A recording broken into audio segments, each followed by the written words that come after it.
my dad. I'm 17. I look at my dad, and I look at him, and I look back at my dad and says, look, I'm going to tell you what, I'm not apologizing to him. You know? So, anyway, we get back to there, and I walk Michelle home, get back to the house.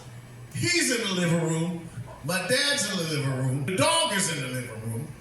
He's sniffling. His nose is bloody because I put a size 12 right upside across his face, you know. And my dad says, he goes, well, son, what happened? I said, he called my woman out his name. So I looked at my dad. I'm 17. I look at my dad, and I look at him, and I look back at my dad and says, look, I'm going to tell you what, I'm not apologizing to him. And seeing as you may have a problem with it, I'm not going to apologize to you either. I'm feeling pretty good on what I did, protecting my girl. And my dad says, so you're a man now? Oh, yeah, I'm feeling pretty goddamn good. Yeah, I'm cussing in your house because you're trying to make me say sorry to that punk motherfucker.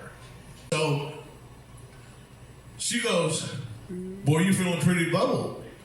I said, no, Mom. I feel like I'm doing the right thing to do. And my mom looks at me and says, boy, don't you go back in that living room.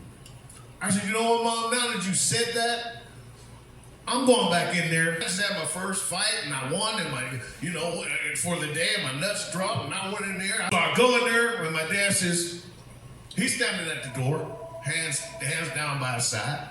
He says, don't you want to apologize to him one last time? And I said, man, I told you I'm not going to apologize to that punk motherfucker. And if we got to go to blows, I'm game.